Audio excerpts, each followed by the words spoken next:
So we've now talked about these three components of happiness: mastery, autonomy, and belonging. And it's interesting that as the researchers of happiness look at these three components, they find that they're not disconnected, that there is something in common among the three. And that's what they would refer to as an abundance mindset, that all three of these aspects embody an abundance mindset as opposed to a scarcity mindset. So, an abundance mindset is an attitude of looking at reality of other people with the sense that there's enough to go around, that there's enough for everybody, that the happiness of one person contributes to the happiness of other people, as opposed to a scarcity mindset, which sees all of us in competition. That if for you to have more means that I have less, that for one person to be happy, that comes at the expense of another. And the researchers find that people who have this kind of scarcity mindset are much less happy people. We can see this kind of mindset on vivid display recently, with people being so worried about having enough. So people making a run on the supermarkets is why all the stores have been out of toilet paper and hand sanitizer. People so concerned that if other people are getting it, that I won't have what I need. And so people are actually buying more than they probably do need. But on the other hand, we've also seen great generosity in this time. Lots of people rising up to help those who are more in need. People being very generous with their money. I've even seen videos of people leaving toilet paper on their steps for delivery people. Even many corporations are making donations, making resources available for free. And so recognizing that our happiness is really wound up with the happiness of each other.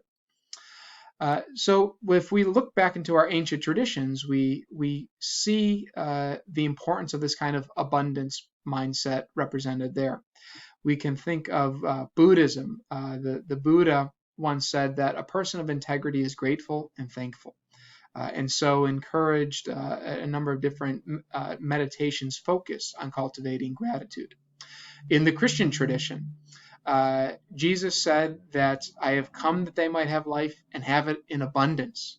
And one of the ways that he encouraged his disciples to live into that life of abundance is to cultivate a sense of gratitude. Before Jesus went to the cross, before he was killed, he left his disciples this ritual of that we see at the Last Supper that Christians have came to call the Eucharist. The Eucharist is a Greek word that means thanksgiving. And so Christians are encouraged on a regular basis to come, to celebrate, and to gratefully recognize and remember all the gifts that they have received. And so in this way, to make gratitude the center of their life. Looking to more contemporary research, researchers refer to gratitude as a meta strategy. Because it is associated with so many different measures of happiness and well-being. People who are more grateful tend to be more resilient. They tend to be more altruistic. They tend to be healthier.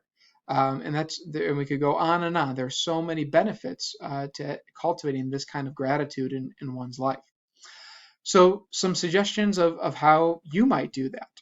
I'm putting up here a link to this website that has a number of videos that were developed based on research on gratitude and happiness, and really are intended to inspire a sense of gratitude for various aspects of our lives.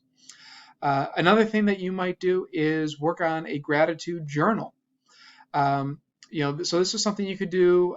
Research shows that doing it at least 3 times a week, not necessarily every day, but at least 3 times a week really seems to make a difference. And just note the things that you are grateful for that day.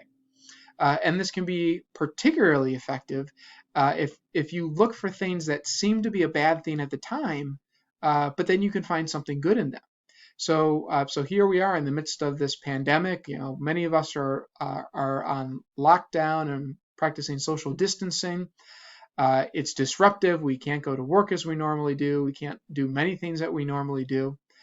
But perhaps you're finding that you have more time to exercise right now. You have time to cook better meals, more time with family.